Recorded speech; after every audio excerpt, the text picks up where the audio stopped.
Okay, so I just got done reading Little Phil, a reassessment of the Civil War leadership of General Philip Sheridan by Eric Wittenberg. Now, Eric Wittenberg is, by profession, he's a lawyer. So what he does in this book is he lays out kind of a legal brief, a prosecution's argument that Philip Sheridan was overrated, that he doesn't deserve to be in the pantheon of great generals. So when you look at the top tier of the Union generalship in the Civil War, pretty much the consensus of the top three in most people's top five list, right? If you're going to name five generals, Sheridan's going to be in there. Grant and Sherman are going to be in there, and then Sheridan's going to be somewhere in the top five on most people's assessments. So what he wants to do here is lay out a case to say he's overrated, that he's not so good. And coming away from reading this book, I get at least in my reading of it, kind of the things that he's laid out. One is guided in such a way to believe that Sheridan was a pretty competent infantry division commander in the Western theater of the war, but as a corps commander of cavalry, he was completely out of his depth. And really, the Peter principle here is in effect, that he has been promoted to a level of, his highest level of competency has been exceeded. That really it was the generalship of his subordinates, like General George Crook, that kept him, mediocre at best. Although it's not completely a, washing away of his record here, he does in the final chapters of the book talk about Sheridan's performance during the Appomattox campaign, and that it was really pretty brilliantly generaled. However, Little Phil got they call him Little Phil because he was I think he was 5'5" or 5'4", so that's why he's called Little Phil. Little Phil, or Fighting Phil,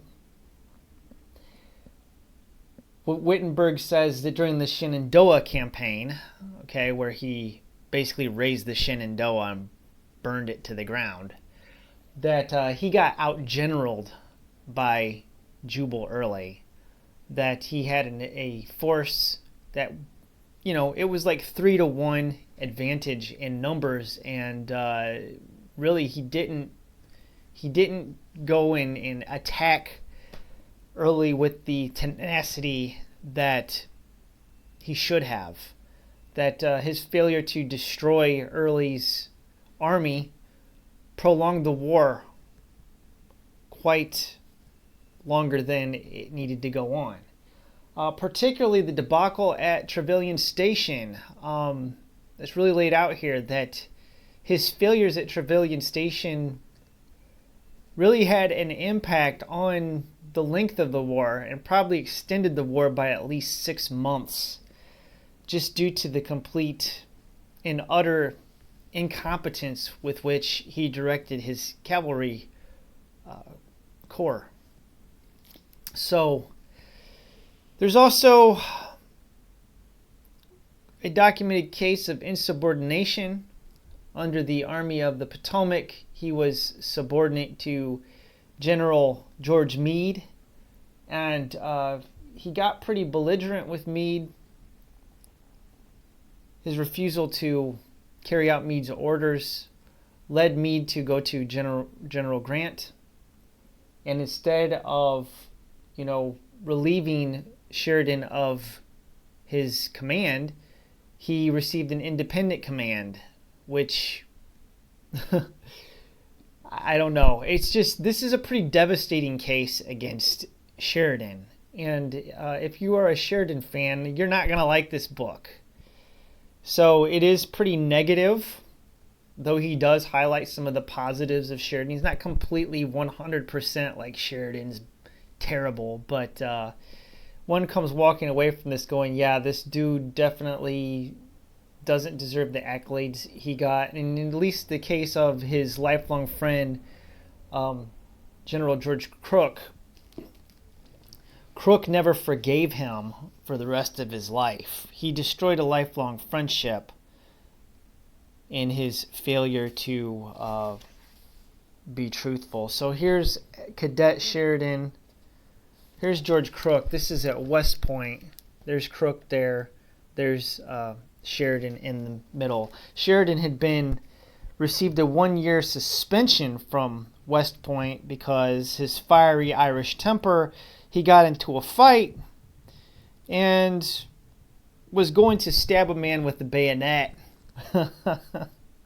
Now he didn't, but it got him suspended for a year. So he had a little bit of a nasty temper problem. Here's George Meade, who also was known for his fiery temper, and Meade and Sheridan did not get along with each other. In fact, they hated each other. So here's Major General George Crook as well. He went on to be a pretty effective, probably the best Indian fighter out west. Basically, he's the guy that convinced Geronimo to give up. But yeah, I don't know what to say. Pretty good book, but I think this is only going to be for people that are like really into this nerdy stuff. Now, I do think that this kind of bears weight on, even though this doesn't go into Sheridan's later career, Sheridan after the Civil War ends up getting moved out to the West, where he takes over for General Hancock.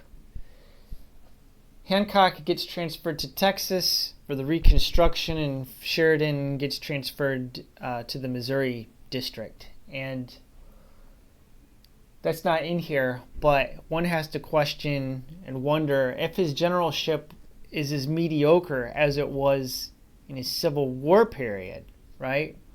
Getting out-generaled by Jubal Early, really depending on his subordinates to get him out of trouble. You know, George Crook and others like Custer.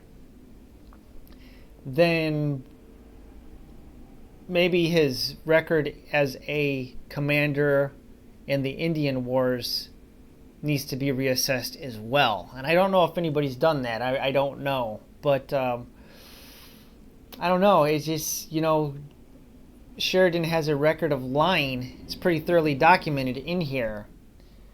And when it comes to incidents like the Reno Court of Public Inquiry and things like this, how truthful was Sheridan about anything? I mean, you really have to question this guy's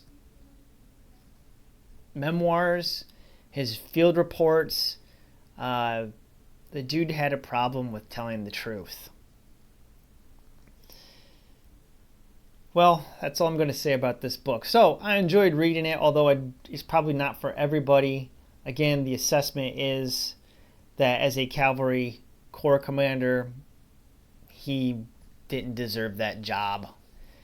Mainly, he got the appointment because of his relationship with Grant in the West.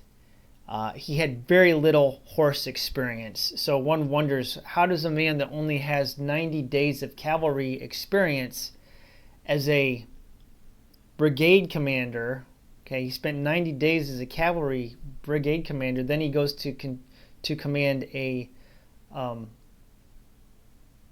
division as an infantry commander. How does he end up becoming a corps commander for the cavalry? He has like no experience with horses. Doesn't make a whole lot of sense. So you can expect the results that you got there, especially his performance at Trevelyan Station is pretty damaging. The debacle that was probably dragged the war out for another 6 months. So, all right, that's all I got to say. That's it. That's going to conclude the review.